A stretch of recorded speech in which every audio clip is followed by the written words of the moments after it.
Então, queridos, voltamos. Vamos lá. Ajuntai-vos todo vós e ouvi. Quem dentre eles tem anunciado estas coisas?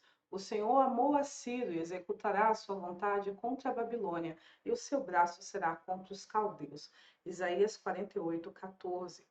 Aguçai as flechas, preparai os escudos, o Senhor despertou o espírito dos reis dos medos, porque o seu intento contra a Babilônia é para destruir, pois esta é a vingança do Senhor, a vingança do seu templo. Então, tanto Jeremias quanto Isaías, muitos anos antes, muitas décadas antes, profetizaram a destruição da Babilônia pela o Império Medo-Persa, né? Não foi só Daniel na época que estava rolando, Jeremias e Isaías, que é bem antes de Jeremias ainda, já disse. E o mais interessante é que Jeremias deu até o nome do cara que ia fazer isso. Vai ser um cara chamado Ciro que vai acabar com vocês. E foi realmente um cara chamado Ciro que acabou com eles. Como interpretado e declarado por Daniel 2, novos impérios surgiriam e cairiam após a Babilônia. A Babilônia foi vencida pelos Medo-Persas após 73 anos de sua nova ascensão. Assim, o Império Persa governou o mundo por aproximadamente 200 anos, 538 a 333 a.C. Após este tempo, por meio de Alexandre Magno, chamado de Alexandre o Grande, o Império Persa foi derrotado e os gregos macedônios governaram toda a Ásia Menor por aproximadamente 12 anos. Após esse período, com a morte de Alexandre, o Império Grego se dividiu entre os 4 generais de Alexandre, que são Ptolomeu Lago, sobre o Egito e a Palestina, Seleuco Nicator, sobre a Mesopotâmia e a Síria, Lisimaco, sobre a Trácia e a Ásia Menor, e Cassandro, sobre a Macedônia e a Grécia. Você vê isso Daniel 7, 6, 8, 11, por aí vai. Foi no período do Império Grego que Joel ministrou seu legislado, como lemos. E vendeste os filhos de Jacó e os filhos de Jerusalém aos filhos dos gregos, para os apartar para longe dos seus limites. Então, o profeta Joel ele surgiu na época do Império Grego. Era bem possível que ele atuou seu legislado na época também do início da revolta dos Macabeus, porque tem algumas coisas que você vê no livro de Macabeus e que você vê no livro do profeta Joel que se casa muito bem. Então, parece mesmo que ele atuou nesse período, quando não apenas quando Alexandre o Grande estava governando, mas também quando o Império Grego já havia sido dividido entre os 4 generais. E na época, principalmente, em que a Judéia era governada pelo Império Seleucida, que eu vou mostrar para vocês como ficou aquela região com a divisão dos impérios entre os 4 generais. Vamos olhar o mapa agora. Deixa eu aumentar um pouco aqui para você ver. Então, aqui, em Dourado, né, era o reino de Seleuco, e o reino de Seleuco aqui pegava toda essa região aqui da Ásia Menor. O reino de Cassandro, em verde, era aqui a Macedônia e a Grécia. O reino de Ptolomeu, toda essa região aqui, ó, do Egito, em azul por aqui, porque aqui é mar, certo? E o reino de Lisimaco, né, que é toda essa região da Trácia aqui. Agora o que eu quero falar com vocês aqui sobre Jerusalém. Perceba bem, Jerusalém, Judá, né, ela está tanto em azul quanto em dourado. E por que isso, ou amarelo? Porque durante um tempo, a gente vai ler isso bem rapidamente ali, o reino de Judá era governado pelo reino de Ptolomeu, né? Eles estavam sob o governo do general Ptolomeu. Depois de um tempo, eles foram absorvidos, principalmente quando houve guerra entre esses 2 generais aqui, eles foram absorvidos pelo reino Seleucida, certo? Pelo Império Seleucida. Então, por isso que aqui Jerusalém está tanto em azul quanto em dourado, certinho? Vamos continuar aqui. Depois de vários anos de confusões e disputas, Judá passa para o domínio dos Ptolomeus, ou também conhecido de Lágidas. Seu domínio permanece em todo o século III a.C., Contudo, no início do segundo século antes de Cristo, a Judéia, novo nome de Judá, certo? Passa para o domínio dos Seleucidas, com o rei Antíoco III. O rei Antíoco III é a sombra ou a figura do assolador de Daniel 9:27. Em sua ânsia de helenizar todo o seu império, proibiu qualquer manifestação cultural que não fosse grega, de forma profana e extremamente violenta. Deixa eu explicar um pouco aqui sobre essa questão de helenização, voltando para mim aqui um pouquinho.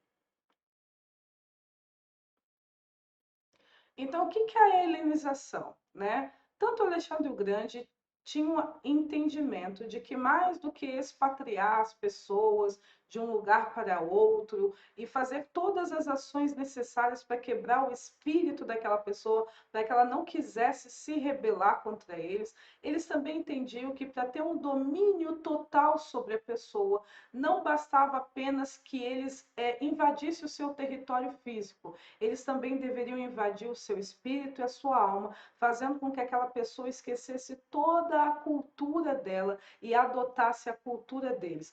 Esse sistema é o da helenização, ou seja, transformar todos os reinos ou todos os países governados pelo Império Grego para que todo mundo pensasse como um grego, sentisse como um grego e falasse como um grego. E isso acontece até hoje, porque até hoje a cultura grega, ela detém poder sobre as pessoas até hoje. As pessoas pensam como grego, sentem-se como um grego e agem como grego. Só não falam mais grego, agora elas falam inglês, certo? Já que os Estados Unidos é a nova Grécia. Então, tipo assim, só que eles fizeram isso de forma, não foi, né, como Ciro, não, eles fizeram isso de maneira bem violenta, eles começaram a baixar decreto que estava proibido qualquer manifestação cultural do seu país, você só poderia adotar os costumes gregos, você deveria parar de falar a sua língua nativa e aprender grego e falar como grego. E Seleucida, né, Seleuco, foi o cara que adotou, permaneceu com essa visão do Alexandre o Grande, e ele começou a fazer essa imposição ao povo de Israel, que foi aonde ocorreu os judeus helenizados, que você já ouviu falar. E quem são os judeus helenizados? São os judeus que adotaram a cultura grega como sua primeira cultura e a cultura judaica como a sua segunda cultura, ou acabaram nem adotando mais. Então, nesse período dessa revolta, foi aonde surgiu os macabeus, e a gente vai ler um pouquinho sobre eles agora, belezinha? Para combater os excessos de Antíoco, surgiu o sacerdote Matatias e seus filhos, conhecidos posteriormente como os macabeus ou asmoenos, certo? Os macabeus, depois de conter os excessos do Império Seleucida, estabeleceu uma dinastia de 104 anos sobre Israel. Foi neste período de governo rei sacerdotal que surgiu os partidos dos fariseus, saduceus, essênios e zelotes. Foi neste tempo também que foi escrito o livro de Sabedoria, que é totalmente inspirado, e o livro de Primeiro Macabeus, certo? Ele é um registro histórico de primeira, que se você quer entender o que aconteceu nesse tempo, é importante que você leia o livro de Primeiro Macabeus, ok? Que se encontra no compilado católico. Então, o que aconteceu aqui? À medida que Antíoco III começou com a decretar essa helenização à força, ele chegou a sacrificar um porco no Templo de Jerusalém.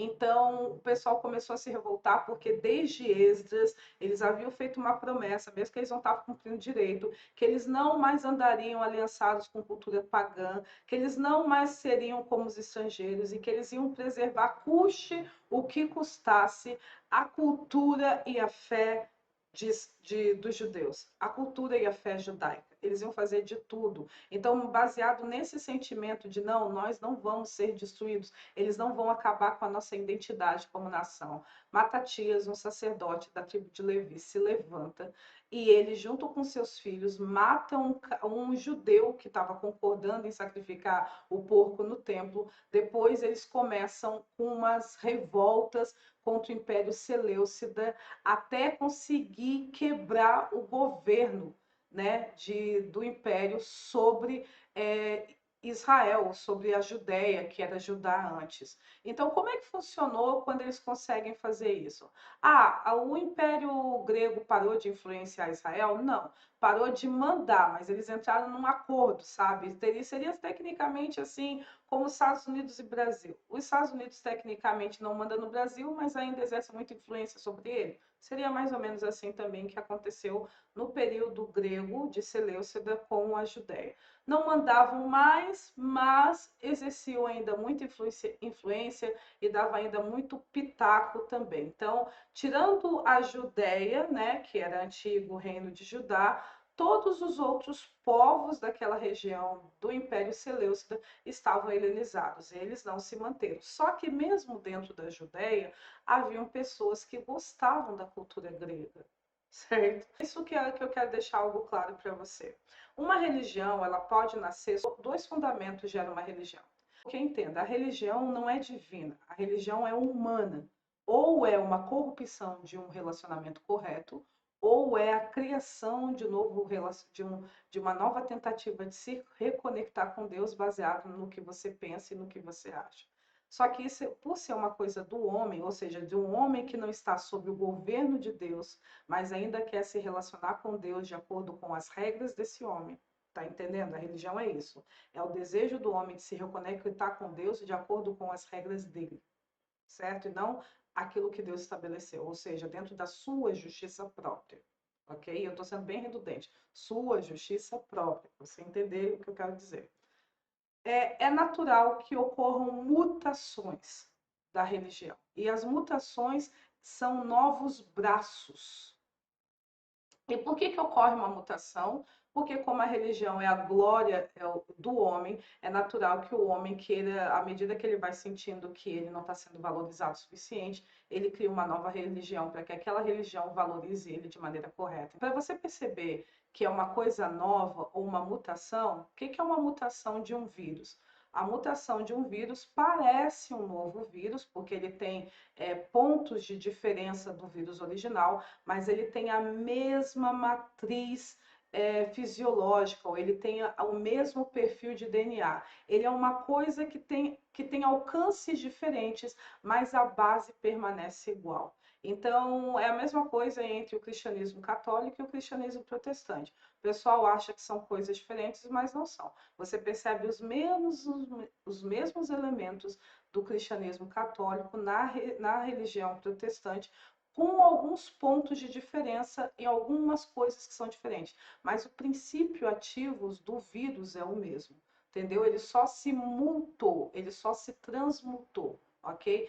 Só ocorreu uma mutação, mas ainda nós estamos falando de um mesmo problema, certo? E foi o que aconteceu. Quando houve a corrupção, e a corrupção, querido, mesmo que Esdras, Neemias, Ageu, Zacarias já estavam rolando, Malaquias já tinha denunciado que o povo já estava corrupto. E aí começou a surgir esses quatro braços do judaísmo, certo? Que são os essênios, os zelotes, os saduceus e os fariseus. E a gente vai falar um pouquinho deles bem rapidamente, mas como eu falei, hoje eu vou deixar link para você sobre outras pessoas que falam com mais detalhes a respeito dessas seitas, e vocês vão poder assistir esses vídeos para ter uma melhor informação sobre isso também. Beleza? Vamos lá. Primeiro vamos ler os textos de 1 Macabeus 1, do 10 ao 15, e 1 Macabeus 1, do 20 ao 28, que diz assim: Deles brotou um ramo perverso chamado Antíoco Epifanes, filho do rei Antíoco. Ele estivera em Roma como refém, mas no ano 137 da dominação grega tornou-se rei. Nessa época brotou em Israel uma geração de ímpios que persuadiram muitas pessoas dizendo: Vamos fazer aliança com as nações vizinhas, porque depois que nos afastamos delas, muitos males nos aconteceram. Essa proposta agradou a muita gente. Alguns do povo tomaram a iniciativa e foram até o rei, que lhes deu permissão para introduzir os costumes pagãos. Foi assim que construíram em Jerusalém uma praça de esportes, de acordo com os usos pagãos, porque havia muito na Grécia aquele conceito das Olimpíadas, lembra? Então, disfarçaram a circuncisão e renegaram a aliança sagrada. Associaram-se às nações pagãs e se venderam para praticar o mal. Voltando no ano 143, após ter vencido o Egito, Antíoco atacou Israel e Jerusalém com um possante exército. Depois de entrar no templo com toda a arrogância, saqueou tudo, pegou tudo e foi para sua terra. Depois de provocar muitas mortes e falar palavras de extrema arrogância. Por todo Israel, em todos os lugares, houve uma grande lamentação. E você percebe isso, Joel ordenando a ter essa grande lamentação. O que eu quero dizer é que Joel profetizou um pouco antes dessas coisas acontecerem, né? Mas ele fala, né? Que chorem os sacerdotes, que lamentem o noivo e a noiva. E aí depois o povo realmente fez aquilo que Joel falou que era para eles fazerem. Chefe e anciãos gemeram, rapazes e moças perderam seu vigor e murchou a beleza das mulheres. Todo recém-casado entoou um cântico fúnebre e a esposa ficou de luto no seu quarto de casal. A terra tremeu por causa dos seus habitantes e toda a família de Jacó se cobriu de vergonha. Por quê? Porque o cara chegou a oferecer um porco em cima do altar do templo, profanando completamente aquele altar. O judaísmo foi o nome que os gregos passaram a dar para a fé do povo judeu em Yahvé. Foi assim que surgiu o nome judaísmo, ok? Que eles entenderam, né? Ah, judaísmo é os costumes dos judeus. E aí acabou adotando como nome da religião dos judeus. Apesar dos problemas já denunciados pelos profetas pós-exílio, né, Ageu, Zacarias, Malaquias, Joel, havia nos judeus uma intenção geral, mesmo com uma prática ruim, de não mais se contaminarem, se misturarem com as culturas e os povos vizinhos.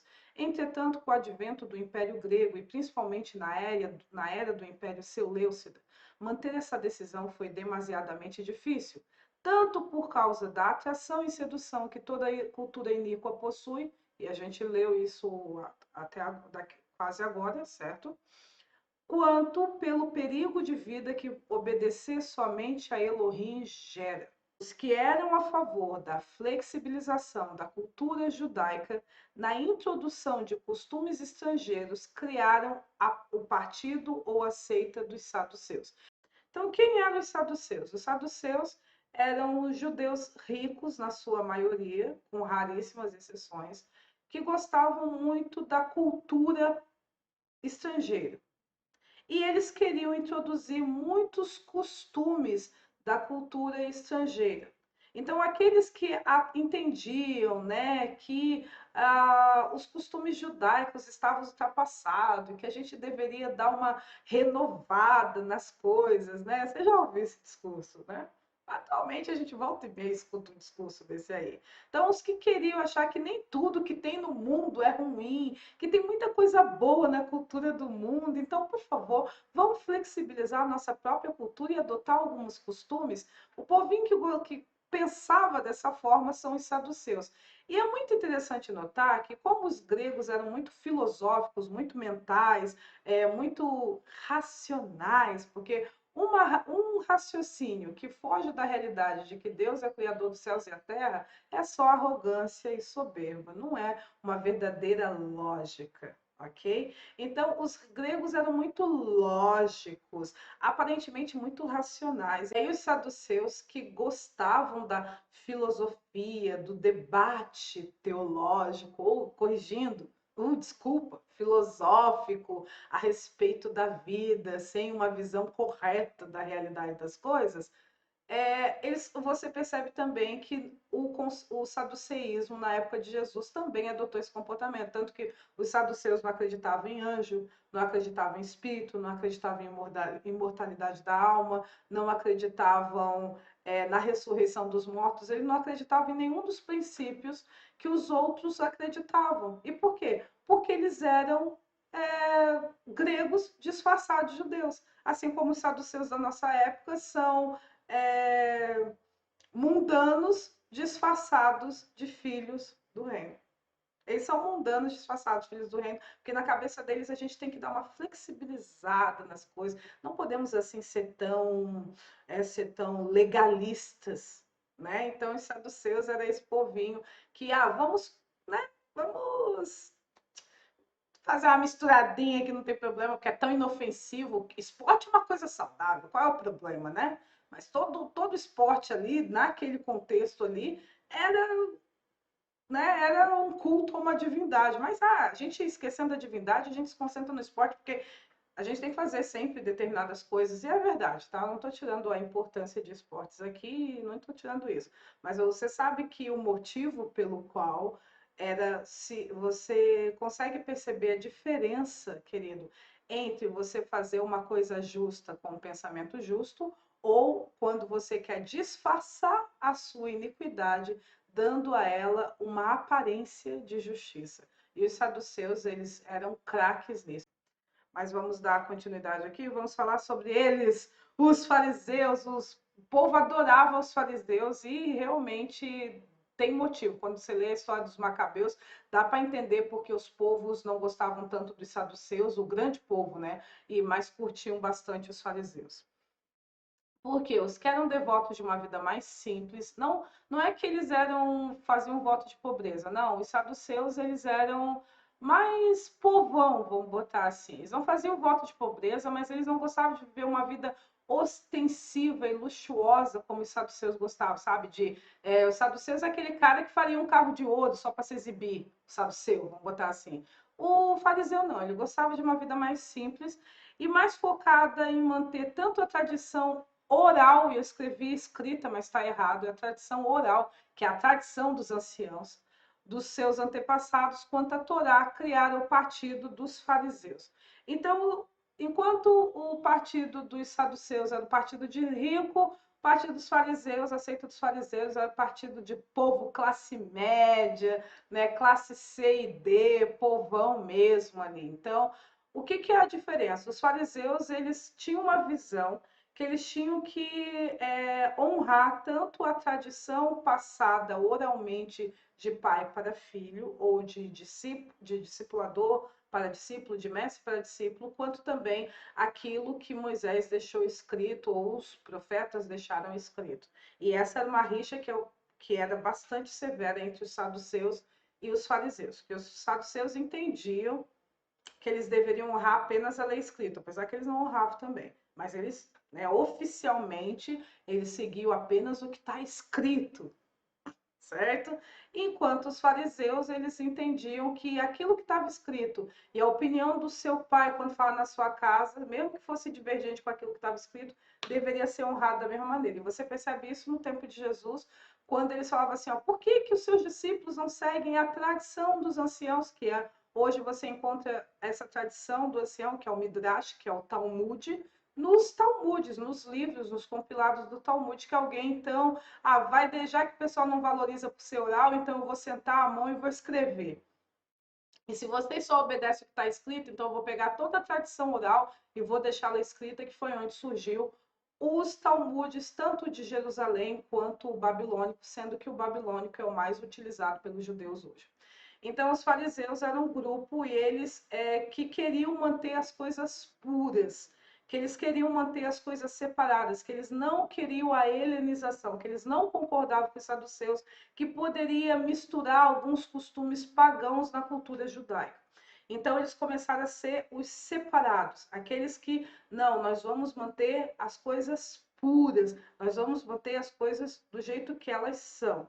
E aí ele era o povo que agradava a maioria dos judeus que estavam ali, porque os judeus, desde a época de Esdras e Neemias, tinham esse desejo de manter as coisas puras. E os saduceus, eles contribuíram e muito na revolta dos macabeus, eles pegaram em armas para, né, jogar o Império Seleucida, fazer eles recuarem. Então, os fariseus, eles eram tratados, até na época de Jesus, como grandes mestres, como sábios e também como heróis.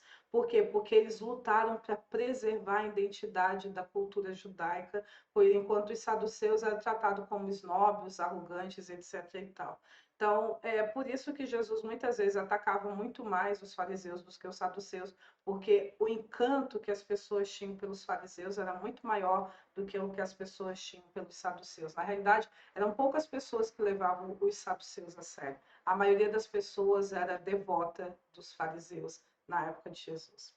Vamos dar continuidade aqui. Os que, além de concordarem com o pensamento farisaico, também compreendiam que viver sob o jugo de qualquer nação estrangeira era ruim e por isso deveria haver uma ação militar contra ele, criaram a seita dos zelotes. Então, você pode entender os zelotes como um fariseu radical. Ele pensa tudo o que um fariseu pensa, só que ele também, enquanto fariseu, não se importa de estar sob o jugo de uma nação estrangeira, desde que ele não o impeça de viver a sua cultura, o zelote entende que não, vamos tacar bomba neles, vamos destruir tudo, por quê? Porque a gente nunca vai ser puro de verdade enquanto esses caras permanecerem no nosso território. Vocês podem criar a ilusão de que vocês conseguem se manter puro, mas a tentação, cada vez que tu abre a porta, tu vai vendo um grego por aí. Então, esse grego, ele é uma tentação ambulante. A gente tem que acabar com ele. Então, os zelotes, eles eram esse cara, ele era o fariseu radical.